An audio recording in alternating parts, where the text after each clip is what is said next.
various sorts of things that I often do from the Old Testament, obviously from Exodus or Deuteronomy, where you have that appointment of those elders, right, to serve with Moses. Jethro, his father-in-law, comes and is actually helpful, not just, you're my son-in-law, I never liked you, but actually says, this is too much of a burden for you, Moses. You need some help.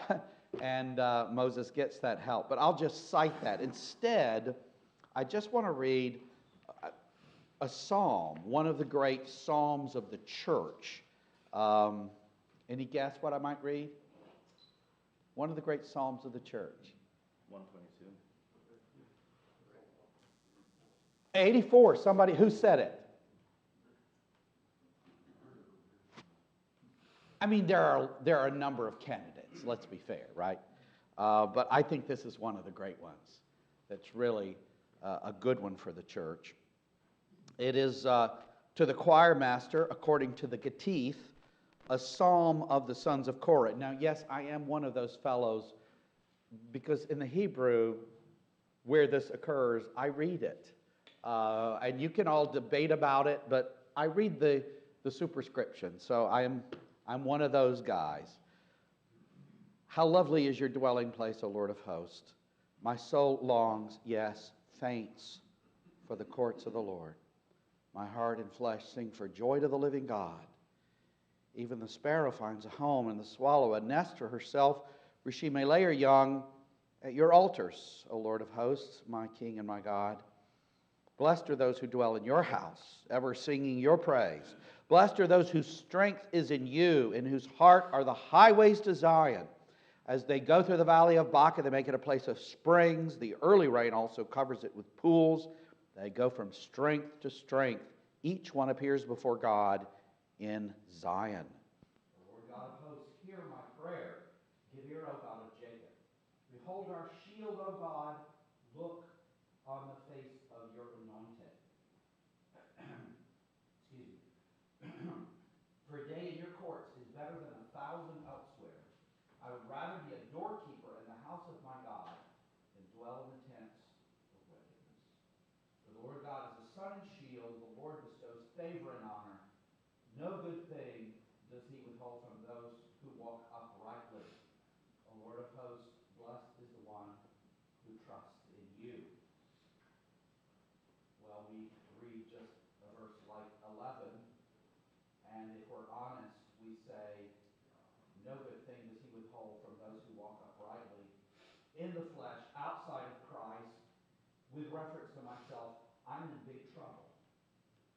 And I'm right with you. We're all in big trouble because we ourselves don't walk uprightly, do we? And we're thankful that when we call upon God, as we do in verse 9, look on the face of your anointed.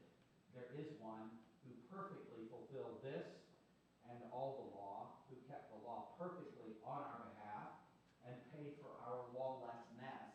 And we know it's always because of Jesus that we have acceptance full and free by our gracious God.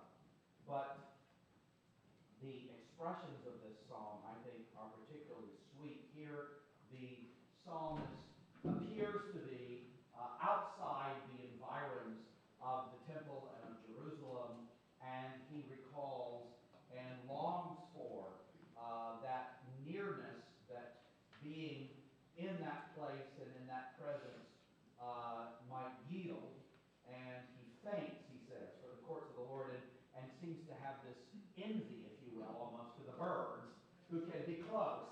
He wishes that and knows the blessing of that. But in a whole general way, then, this expression of this just makes me think about, as we've talked about what we have about polity, about even how to run our meetings. And when we do that, it's always very easy to see our shortcomings. And I say this to my guys in polity all the time when we're talking about Presbyterian polity, and particularly OPC polity. I'm doing that right now in a form of government course. It is easy to see the questions. Some of you, we had questions out last night that Paul says about the contentious man, where how do we deal with that? But I'll admit then that we are the worst church except for every other church.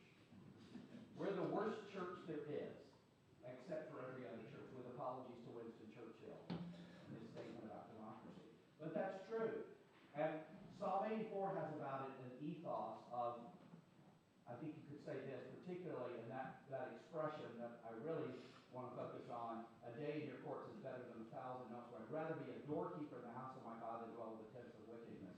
I'd rather have the lowest place of service in Christ Church than the greatest place of prominence anywhere else in the world. Christ Church at its worst is better than the world at its best. Don't ever lose sight of that. And what a privilege it is. We say, as we sing, thousands make a wretched choice and rather starve than come. Why are we a guest? If we lose that sense, God help us. God help our churches. God help us all. If we lose that sense, that vitality, that freshness of why is somebody like me a partaker of the grace of God? I should be burning in hell at the hottest temperature. God has been merciful. God has been gracious. And if we keep that, we know that it's a privilege to labor together in the church. And it's a privilege to be in this sort of church. I tell my fellows, I said, it's very great to be, it's a wonderful thing to be in our churches, that what we argue about and where we differ, and sometimes that's all we can see because it's right in our face. We lose perspective. We don't have perspective. We're not in churches where they're arguing about, well, what is the status of same-sex affection and same-sex marriage? We all understand. We're not debating that. You should appreciate where our debates are. Rather, in the midst of debate, it's very easy and it's just immature. So maturity always means keeping perspective. Keeping perspective on things and not like, and there are guys who are Presbyterians, maybe some of you, I hate what happens in the judicatories. I hate Presbytery. I hate General Assembly. It's all a terrible thing. It's such a burden, such a headache. I had guys tell me, I just want to be in my local church and do my thing there. I understand that, but we need to appreciate what we're about. We need to appreciate what we have. We need to appreciate this great gift that we can be a part of a body that has this kind of ethos, and to be able to say, and to be refreshed to say, a day in your courts, the lowest place of service in Jesus Christ Church is better than anything I could ever get in the world. I would rather do that. I think of Matthew Henry says, we should never think any service beneath us. We should think all sin beneath us. All sin is beneath us. It's not our calling. It's contrary to our calling. As new men and women in Christ. We're new men and women in Christ. Men here. I typically say that because I'm used to saying it to a congregation. Right? And I know in the older sense, you could just say new man, but people don't quite understand that as well today. Can I fix your microphone? Oh, sure. Absolutely. Well, I don't know if you can fix my being off, but that's another thing. If it were just simple as a microphone, we'd all be nice in the situation.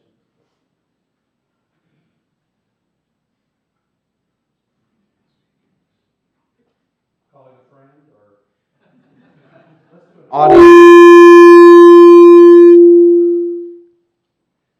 Can you try to talk? We'll see if that happens again. I can try to talk, yes. Thank you, sir.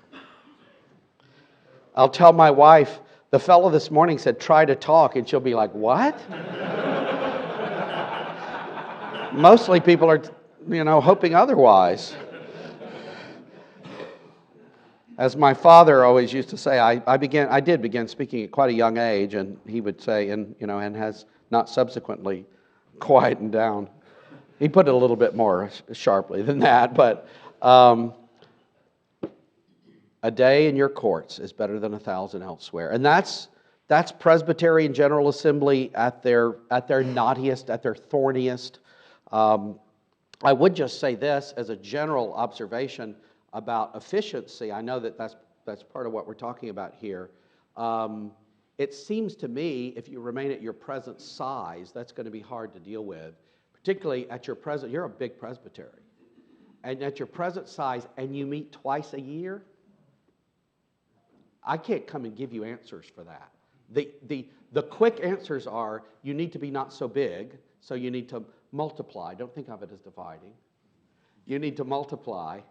And, I haven't been able to persuade my current presbytery to meet more than twice a year, but I have to then tell them they can't complain about anything in meeting twice a year, because I really think that there should be a greater sense I think 3 or 4 times. I was brought, Brother McGowan knows he was in that Presbytery, but I was in a Presbytery in New Jersey, which is just contiguous with the state that is not geographically that big. So, but it was great in that sense, though. We were able to meet 4 times a year. And I think it really gave a greater sense of being a regional church and of a body of that regional church. I know right now you're spread out in a way you wouldn't think of that, and I don't blame you for that. But certain things, I don't think presbyteries are meant, I think they're meant to enjoy more propinquity than you do. That is to say, closer. I think that we're intended for that. But just to remind you that in all the work, Psalm 84, at its hardest, it's still the best. What did Alexander of Princeton say about preaching? I love his great statement about preaching. He says, preaching Christ is the hardest, sweetest, best work this side of beholding him. So if you're like, I don't know if I'm up for this hard work. Well, if you think this is harder than you're preaching, you're not preaching very well. There should be nothing harder for ministers of the gospel than preaching, meaning you see the work and you know the challenge of the work and you engage the challenge. And you don't want to be, it's very easy when you've been somewhere for a long time to coast. If you're going to do that, go somewhere else and let the congregation get somebody who's not coasting. Because people don't need pastors who are coasting. They need pastors who are really doing the work. And the heart of the work, and this is why I say we have rightly a 3-office understanding in our book. It's not because there's a low view of the ruling elder. I have a very high view of the ruling elder. I knew somebody who called himself a 3-office guy, and he was really more a practical Episcopal. And I challenged him about it, and he said, "Yeah, I do sort of consider my elders like a vestry." And I'm like, "You're not a Presbyterian." But I have elders who join in counseling, who have seminary training, who have done all sorts of things. And that's a plus and that's a benefit. You don't put that as a requirement for all elders. What you want elders to be is good governors of their families so they can be good.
Grace, make us grateful, help us to sing Amazing Grace and believe it, that it truly is amazing, because it is.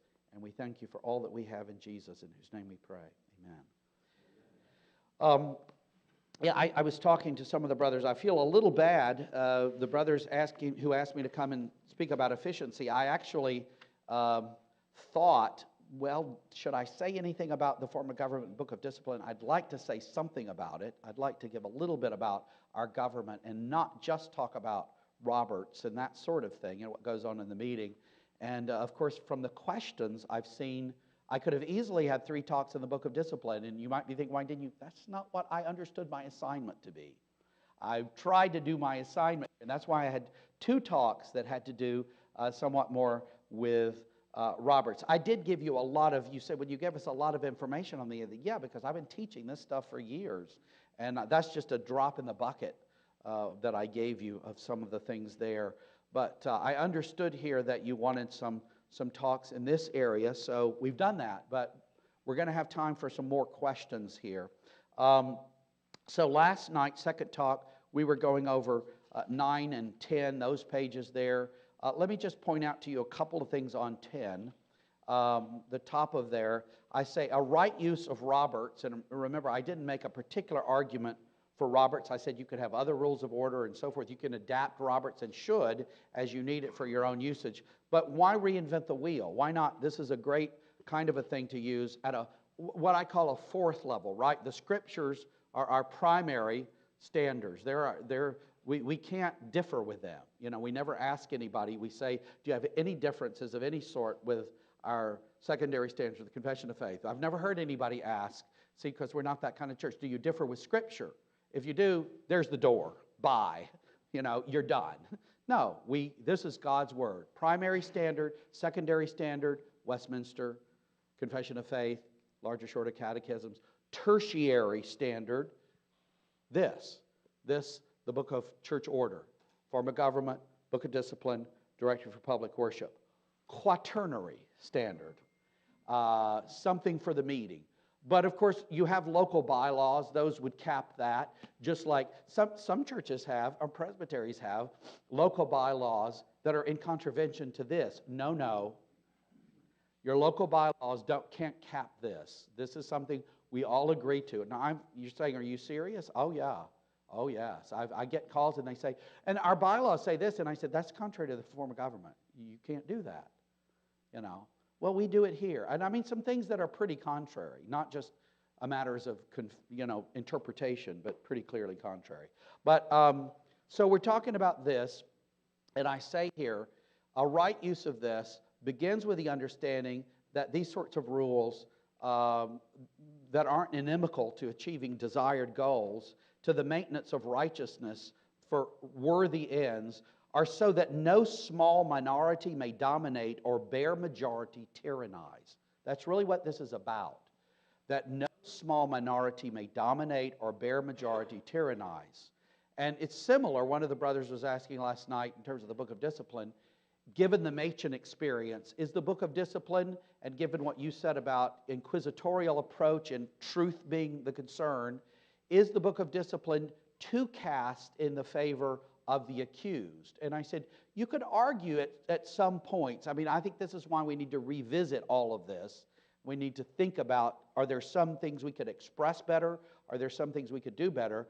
But I was thinking, I often think about questions like that, and it's a tough balancing act, because on the one hand, I say this, you don't want to think about, when you're prosecutor, you want to go for the accused. But of course, if you were accused, and you could be falsely accused, it's not that all accusations are by their mere statement true. And of course, if you're falsely accused, you want a proper due process. But in all cases, we want to deal with each other as we would be dealt with. That's the basic biblical rule always. You know, Jesus says, do unto others as you would have others do unto you. But if you read, for example, Ephesians 4, the latter part of that, forgiving one another as God in Christ has forgiven you. And that whole section, and many of us have lots of recourse to that section of Ephesians 4 in counseling as we deal personally with people. I'm going to be preaching on it. That's twice here on Sunday morning. Not here, but at Pilgrim. And those wonderful directions that tell us basically the basic genius of all of that is deal with each other more and more as Jesus deals with us. Now again, that sounds pretty simple, but it's easy to lose sight of that in the discipline process. It's easy to lose sight when you have a full head of steam up about somebody and you're kind of going to get them. Because you say, yeah, but they've got these problems. Yes, but everybody in this room has got a ton of problems, and Jesus' attitude towards you isn't get you. It's help you. Help you to die to sin, to live to righteousness. It's to move along. It's a graciousness. And I think it's so easy to lose that in the judicial process. And sometimes when you're at a remove from it, it's easier to see. It's easier sometimes for a presbytery to see that a session did that. Oh my goodness, you're at the presbytery, and people from the session are, brothers, you don't understand. You always want to be real careful when that's what you're saying. Brothers, you don't understand. Maybe you don't understand. That if things at a distance, sometimes it's, well, if you were there, you would get it. Yeah, but sometimes what you're getting is a head of steam built up. It's a tricky thing. This is why we need proper review. This is why we need ability to appeal as well. Yes, you're right. People at the presbytery aren't going to be as worked up as you might be at the sessional level, but the question is, are you too worked up? And you say, well, it's righteousness. Yes, but that's not the way God deals with you with righteousness. Don't forget that. How does Christ deal with you? Think of the patience of Christ in dealing with you. And I'm preaching to myself here. I mean, it's very easy to lose all patience with parishioners. It's very easy to do that. But that's not the way God in Christ deals with us. And so you always want to have that ethos. You always want to, then even in the meeting, when you really differ with your brother over an issue, you want to think about, how do we do this in the Lord? As I put it here under B, 3B there, the purpose of all of this, we're on page 10, top of the page, 3B. The purpose of all this is to focus on the issues and not personalities, right?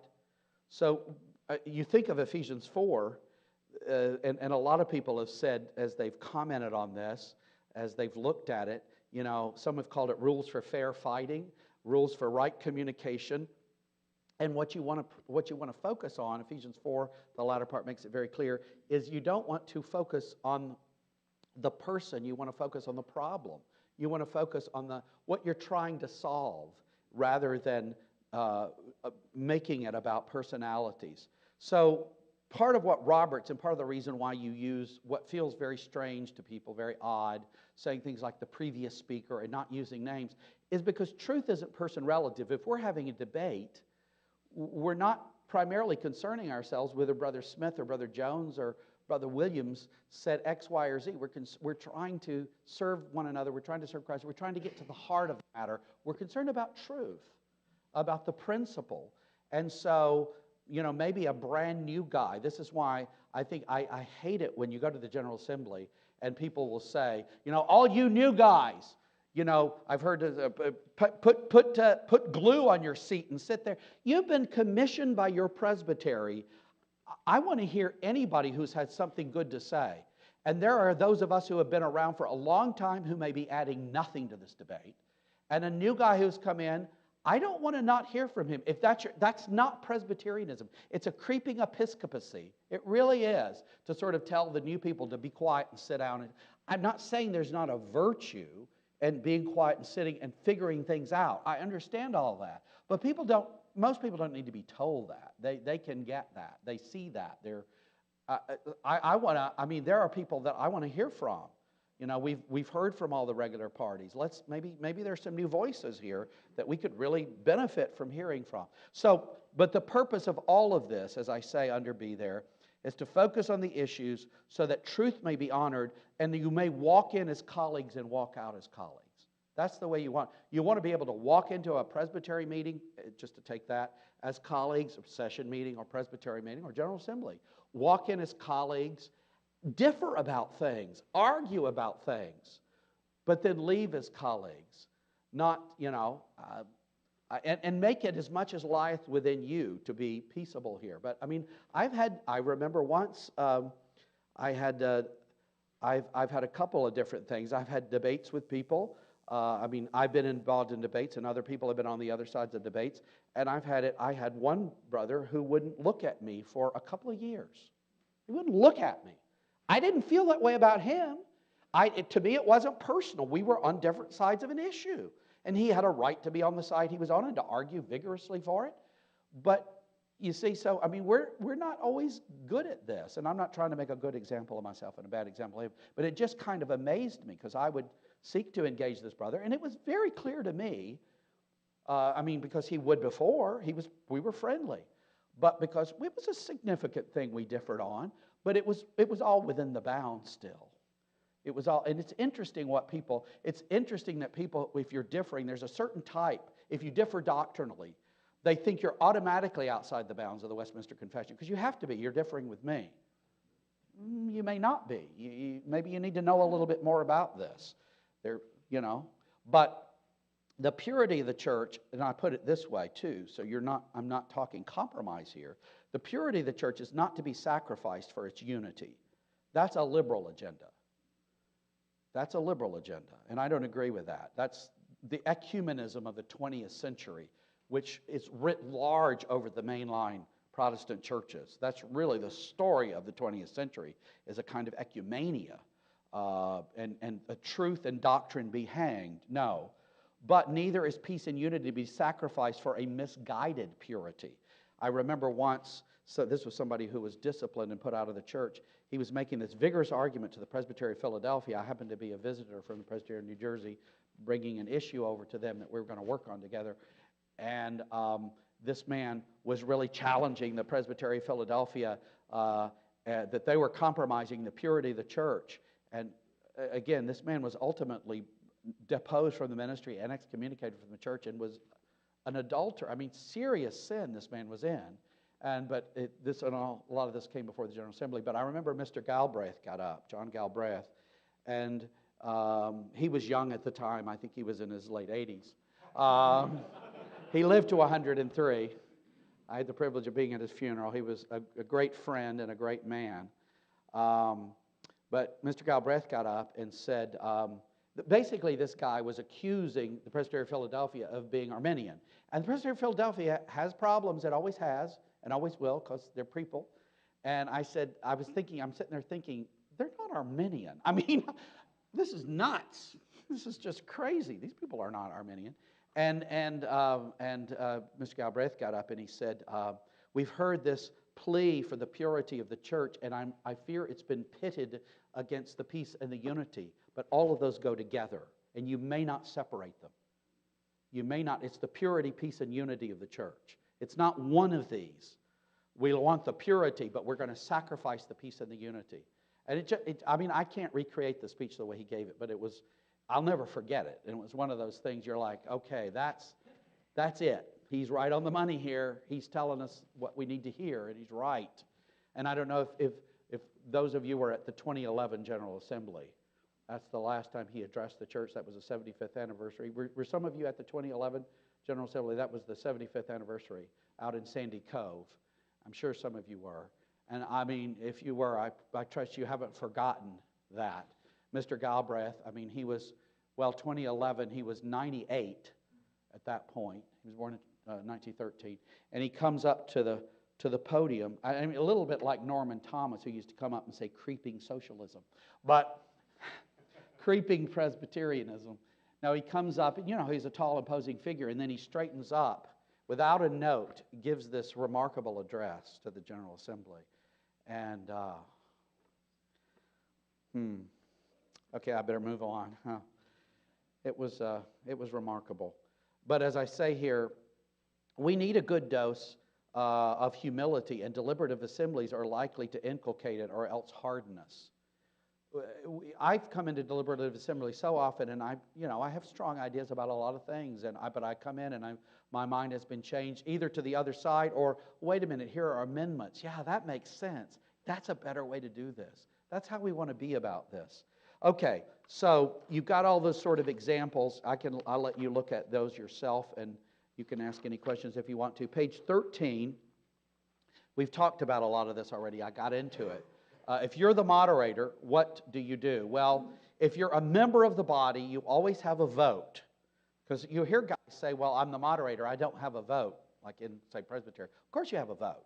You don't generally choose to express it because, for one thing, there's no reason to express it. Now, if you're a member of the body, like the moderator of the Presbytery, I think is Dr. McGraw, I think your current moderator. Am I right? Yeah. So, does he have the vote here in your meeting? Of course, he's a member of this body. Does he usually express it? No, there's no reason to. He'll call for the vote. All in favor, signify by saying aye, opposed, nay, how he does that. By the way, you want to make sure you call for both. It's out of order to say in favor aye and not call for the negative vote. You always do that. Don't say, well, it sounds like everybody voted. No, call for the negative vote if you're going to call for a vote. If you don't want to do that, you can seek common consent for many things. Is there any objection here to this? Hearing none, so ordered. That's because most things are going to be uncontroversial. You can quickly move things along. That way you're not trying to barrel things through, but you're trying to keep the meeting moving. So you do that. So what does the moderator do? Well, he can vote, of course, to break a tie if he wishes to do that then. If it's a tie, then his vote matters, and he can vote to break the tie, which would take it in if it's making it a yes vote, for example, then it would carry. He can not vote, he can abstain and leave it as a tie. And I've heard people say, what happens? We have a tie vote, and they act like it's a sporting event. Like, you can't have a tie. You can have a tie. A tie fails. You have to have a majority. And somebody says, well, this is confusing. There's nothing confusing about it. A tie fails. It's very clear. You have to have a majority. And so he can vote to break the tie. He can not vote and let it fail. He can vote to make it a tie, to make it fail. And I've been in that sort of situation where it's like, it's 29 to 29, or it's 29 in favor, 28 opposed, and say moderator votes aye or no. In that case, moderator votes no, and so you make it a tie, and it fails. I would rather make something. I have never voted in such a situation to break the tie in favor, because if the body is that closely divided, I think it's unwise for the moderator to make it yes. It can be wise for the moderator to make it no, if you understand what I'm saying. In other words, if it's 29 to 28, for the moderator to say, I vote no, because I don't like it that close. I would rather there be more approbation for this than going forward in this. Now, and it's common in a session to work, to not be so strict in this and to seek consensus more and to work for consensus. I've been in sessions where, if, for example, we're talking about certifying people for office and going forward with office bearers, say you have a session of 8. If 1 or 2 men have some real reservations, you may say, well, you don't have the vote. Yeah, but if 1 or 2 men and you love and respect each other and all that, I've always found it helpful to say, well, let's really hear what you have to say, and maybe we want to wait on this candidate, and we agree. Well, let's revisit this next time and come back. I'll tell you this: I have never, ever, never regretted waiting a bit to bring a man into office locally at the local level as a deacon or as an elder. I've never regretted and having the greater unity within the body to do it. I have regretted making people office bearers later. In other words, I've never regretted waiting to make somebody an office bearer. I have regretted in going ahead and making this person. Particularly, there have been people, I had to come to understand this as a young guy. This guy wants to be an office bearer in the worst way. And when somebody wants to be an office bearer in the worst way, they're almost guaranteed to be that. An office bearer in the worst way.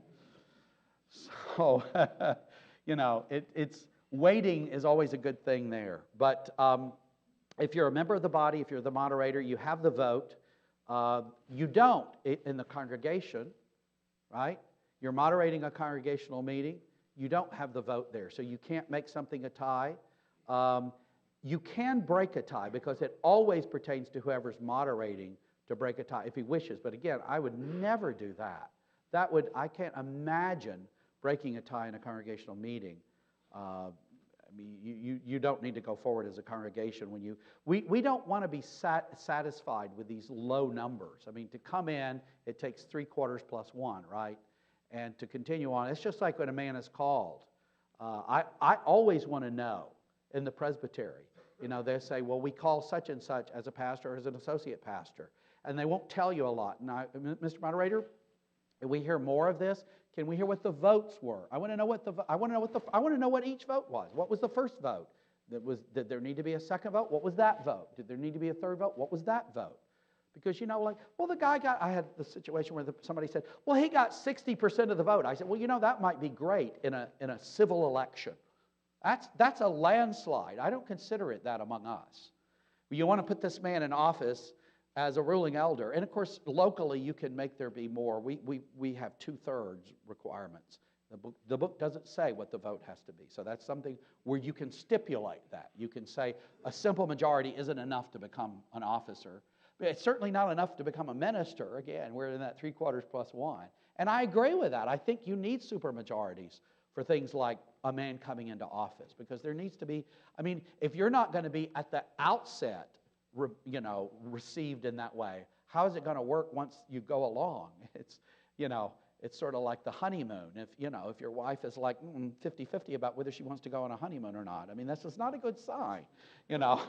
This is, well, I'm about 55% want to marry you. Now that'd be like, let's go, I'll take anything. No, we want more than that. We do. Maintain proper impartiality, leaving the chair to debate. Now, this is at the Presbyterian General Assembly. You do need to leave the chair, and you leave it through the whole issue. You don't leave it, like, for example, if there's a motion, let's say there's a main motion on the floor, and there's a motion to amend in some way, and maybe there's an amendment to an amendment, and then there's a motion to commit. You don't say, okay, I'm going to leave the chair I need to speak to this issue. And you leave the chair, and the vote to commit fails, and then you come back into the chair once you're out of the chair for this issue, you need to be out for the whole issue. You need to be out through the resolution of whatever the underlying main motion was. Because you want to, again, it's not that you don't have the right to do that. I always see it as a kind of service you're rendering to the body. So right now, I'm moderator, and that means I need to moderate myself and wanting to express any views that I have. And there are views that I could express, but to be leaving the chair to express them all the time means I'm not serving the body well. I need to serve the body and just put a lid on it for the time.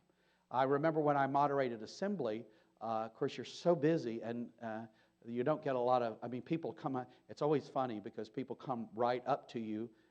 You're at a recess and people come up to you and you're talking to the clerks, right? You got to straighten things out with the clerks, and that's fine. Or people come up to you, and I had to a couple times say, like, I'm going to the restroom. You can accompany me if you wish. You can keep talking, but I have to go to the I can't just leave the chair here. I'm not wearing a catheter or something. But yeah, I know. I've told students that who are always wondering, I wear a catheter. We're not done with this lecture, but no.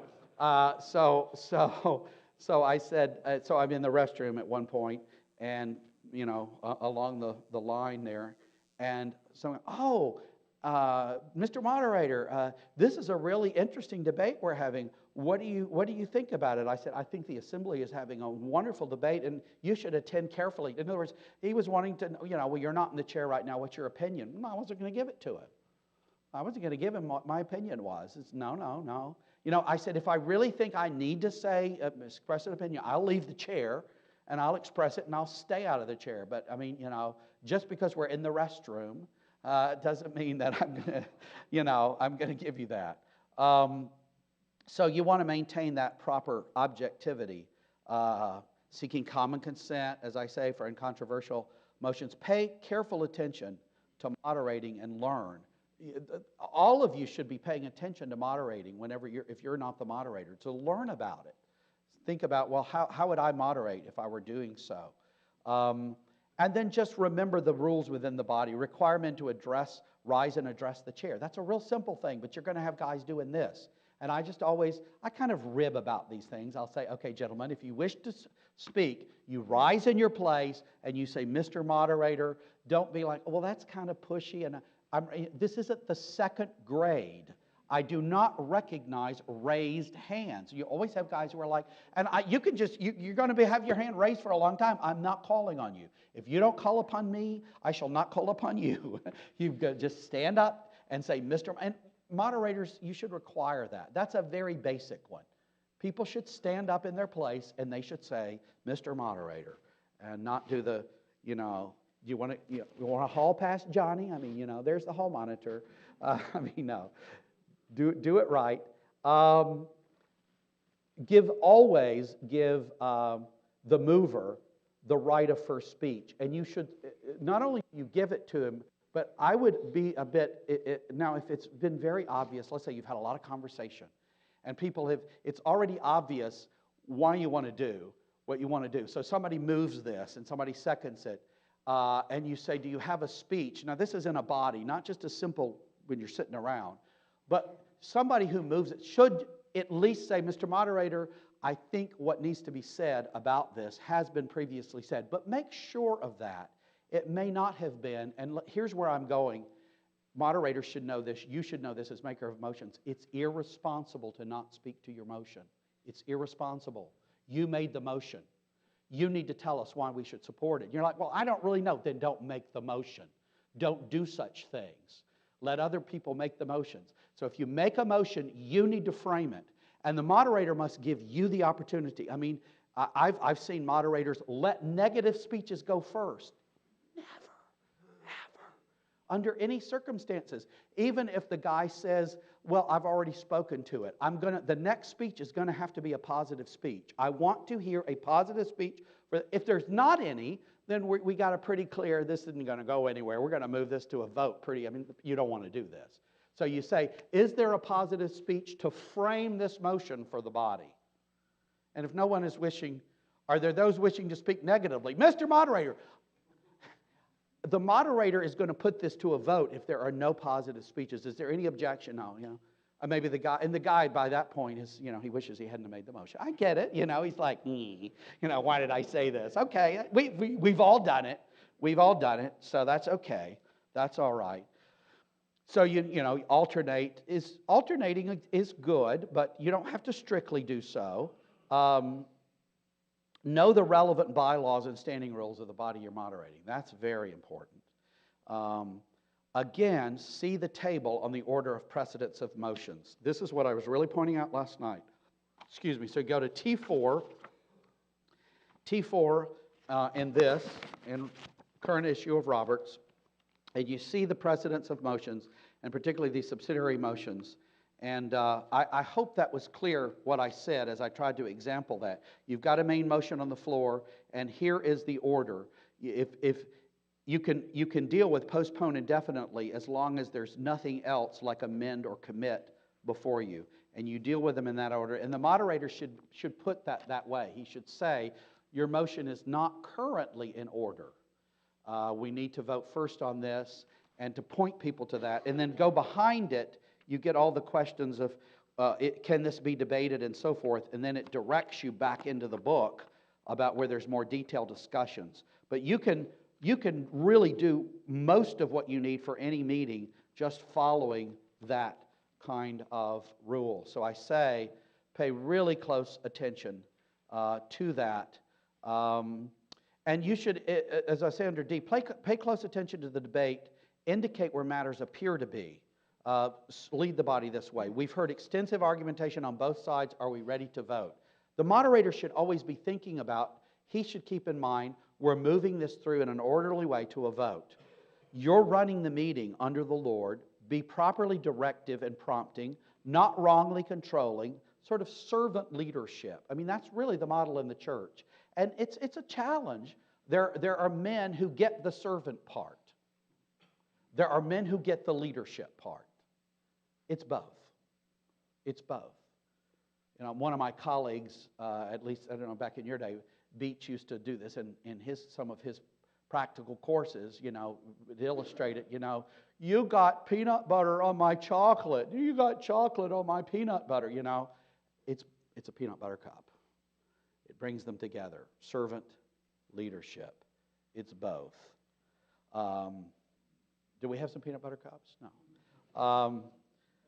So, and be prepared, as I say, also to kind of do tutorials to help the body get along with this. Notice this, though. I say, I'm about to put the question. You do it like something like this. Is there any further debate? No further debate? I see no one seeking the floor. I have kind of a little pattern I follow like that. I see no one seeking the floor. I'm about to put the question. I will put the question.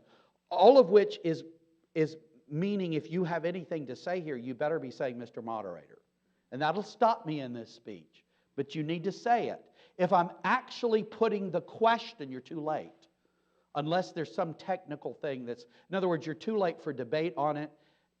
But if there's a technical thing that needs to, Mr. Moderator, are our clickers properly working or something? I mean, if you're a General Assembly or something, that's a different matter because it affects the voting itself. But you're not like, Mr. Moderator, I have one final point I wish to make on this. Now, you were at, but this is why somebody shouldn't just say, are we ready to vote? All in favor? Don't do it that way. Develop a kind of cadence and a rhythm, more along these lines. And know what, as I say, know what to do at this point of the vote till the final declaration. So you need to put it out there. And then here's one thing you don't want to say. You don't want to say, let's say there's a vote, aye and no, and you're not clear on it. You don't want to say, okay, we're going to take a standing count, because in the Presbytery, we don't have clickers here, all right? So we're going to say we're going to take a standing count. And the moderator should not say, those who voted aye stand. Those who voted nay stand. No, he should say, all in favor stand. You can change your vote until the moderator declares the vote. Maybe you didn't know that, but you can. And the moderator cannot say, all who vote, you're not, the vote, when he's taking a vote to stand, if he's taking a standing count, if he's doing this, he's not voting what historically you voted when you said aye, nay. You're voting every time until he declares something. Do you understand what I just said? Every time you're voting until he says the ayes have it. That's then the vote that's counting. But of course, if there's a call for division, then that's in question. So that's why he doesn't say historically, but until there's the final count. And again, I'm not saying people are going to change their votes. It's just, if you read Roberts, you have the right to do so. Why would you do so? I don't know. Maybe you voted wrong. Maybe and we've all done that. I've done that. I've said when I'm talking to my seatmate or something, I'm not paying proper attention, and what did I just do? Now, if there's a standing count, then I don't want to vote that way, right? Because I wasn't paying proper attention. It's happened to everybody, I'm sure. Maybe not, but it's happened to me. Not a lot, but it's happened. And so, I want to make sure I'm voting correctly. And as I say here, as you study Roberts, just under that too, look for the logic. Look for the logic. Motions that would end, limit, or modify debate, including lay on the table, are themselves undebatable. Privilege motions are undebatable. Some privilege motions need nothing more than to be made. Point of order. You don't second that. You don't vote on that, right? But if you say, point of order, or if you say, I move the division of this question, that's something that needs to be seconded. That's something that needs to be voted on. It isn't debatable. So you've got the incidental motions aren't debatable. Privileged motions, which have to do with adjournment, recess, and all that, are not generally debatable. Motions that would in some way amend, refer, or postpone consideration are debatable. Motions that would limit debate, but not lay on the table, that's that odd one you see, require a 2/3 majority. I will say this, you may not be aware of this motion. Some of you may not be aware of this motion, and it shouldn't really be used among us. It shouldn't be needed. But there is the motion of the objection to the consideration of a question. Were you in New Jersey when that happened? Okay. Very good. Well, we were at a meeting of the Presbytery in New Jersey. I was the chairman of a commission. Oh, that's right. It was the commission of the pastor of the church. Okay, never mind. That's right. So it was a commission to deal with a pastor who kept playing a committee off. He would say, well, you're the committee, and then when he go to Presbytery, and he would say, well, the committee, I'm dealing with it. He was very clever. And so the Presbytery said, we're tired of this. We're making a commission, and they're going to deal with you because this is what we want, and they're going to deal with it. And so at this meeting, he got some of his friends, a subsequent meeting, to start bringing basically charges against the commission, which were just outlandish. And so Tom Church was in the chair. I don't know if you remember this. Tom Church was in the chair, and some of you know Tom Church. Dear brother, I love Tom to death. He's a great guy. And Tom was in the chair, and so they made this motion, and I'm thinking, I'm praying, no second, Lord, no second. There was an elder who seconded it, who was part of the gang. He seconded it. And the motion contained slander. The motion contained all sorts of problems, accusations, and it was just a terrible motion. And I could have said, this is out of order, and I just decided to go for this one. I said, Mr. Moderator, I object to the consideration of the question. I just remember Tom was like this, and Doug Watson of this Presbytery, is Doug in Quarryville now? Somebody? Okay, but Doug is a good friend. We've been friends for years. Doug was the parliamentarian, and so Tom goes. He looks at me, and he looks at Doug, and he says, "Can you do that?"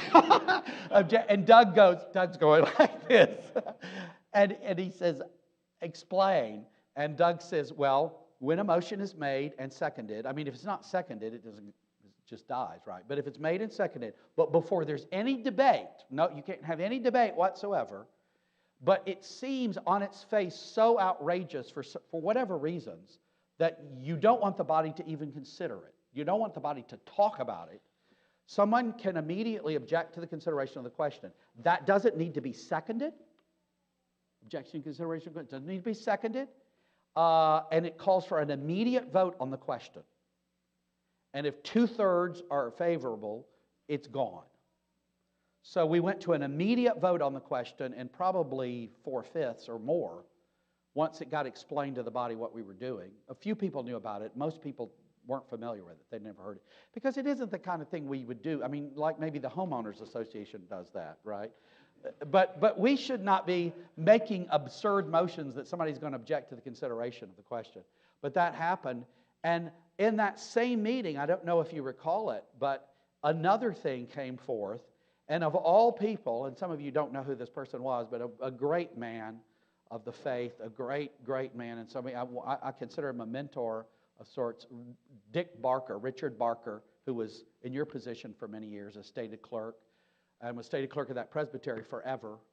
Dick Barker rose up and said, "I object to the consideration of the question." They brought another motion forward, and we defeated that. But it gives the body the opportunity when it hears something, and it just, obviously you can't debate it, you can't say why. It has to be clear on the face that we shouldn't talk about this. This isn't right. So you do have that. And you can look through Roberts. Of course, that, as I say, that doesn't require second, and that's not debatable. You'll come up with some of these. Scenario 7, I think, I present that. And so I talked too yesterday about when something is out of order and should be ruled such. We talked about the circumstances of that and how the chair best does that. And of course, everybody has some discretion here. In other words, you may hear the chair do something out of order. That doesn't mean I would never tell you everything the chair does that may be a misstep, you should say point of order. No, there's lots of things you can let go. Maybe at the break, you want to say to the chair, "You've not been calling for the negative votes." Or, I'm trying to not say point of order here. I had a person say to me, "Well, you raise points of order in the assembly." And I'm like, I could raise a lot more. Trust me, I could serve those. The rules of order get violated more than we know, sort of like our sin. It's out there. And so lots of the times the violation of the rules of order, you don't need to say point of order. And it's the same with the chair. Something happened in this last Presbytery meeting I was moderating that I was, to me, clearly it was a clear violation if we had done this of the form of government. It was a violation of the form of government. Though it was arguable, but in my opinion, the motion was made that was unconstitutional. But I didn't rule it as such because I had the sense the body was going to defeat it. And if I had ruled it as such, then there would have been a big argument over that.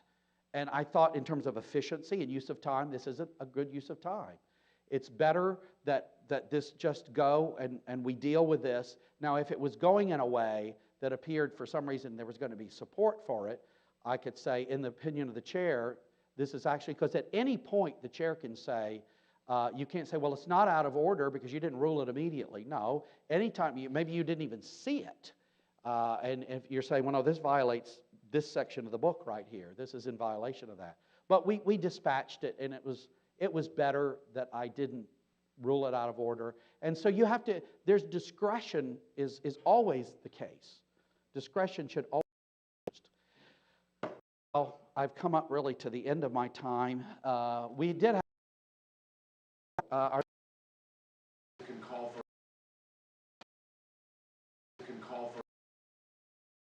for if the body calls for division, you ought to maintain whatever the vote was because they're trying. No, as long as you whatever the final part of this is, when finally it's agreed, and the body agrees, we have the count. That's the count. Until such time, any kind of vote you're engaged in, votes can be changed. Up until the point of having the count. Roberts is pretty clear. I should say, too, there's no inherent right, and I is, think you're saying this strange? Yes, I am. It's true. There's no inherent right for second speeches. That's not actually you can't be speech, but there's not an inherent right. And the actual rule is anybody who has not spoken first, the moderator can say, you've had a speech. Is there anyone here who has not spoken who wishes to speak? Because anyone who has not spoken has preference to anyone who has. Not just if two rise at the same point and you've spoken, not spoken automatically gets it, right? But the chair can do that. The chair can say, there are a lot of people here who do it, especially like a guy speaks to it, there's a couple more speeches, and this guy wants to speak again. I'm probably, if I'm moderator, going to say, are there those who wish to speak to this who haven't? And that way you're gauging where you get in this thing. A lot of times you can get a false impression. I've had people say to me in assemblies, maybe we're in the midst of a debate and they're newer. Boy, this is going to be close. This is so. And I said, no, you're hearing from the people who oppose this. And it'll go away soon enough. Actually, I bet you it's not going to be that close. This vote will be 3/4 at least positive. Yeah, but people are, it is, it's the same group of people. They're giving second speeches that you can get a false impression that way. And that's why it's good for the chair to say, if anybody hasn't spoken to this the first time, please do. And if nobody wants to, then you kind of get an idea where things stand. Yeah. Any other quick questions? I think we're really done. I think that says 9:30. That's a good experience. Yeah. Or, yeah, my clock is slightly, I've done this in churches. I say we're starting on that clock, but we're finishing on this one because this is slightly behind it. No. A brother in the back. Yes, I know if you want me to re-ask the question I asked you at the end, you said bring it back up today, having to do with... Yeah, that's probably more than I would want to take. I appreciate that. It need a little bit more explanation. Okay. I think people got what was being said there.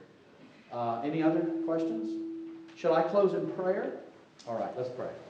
Father, thank you for these dear brothers. And we see and know and are grateful for their hearts here that want to serve, that want to do your business in the best of ways. And Lord, help us to do that. And by that we mean help us to be servants of one another. Help us to wash each other's feet. Help us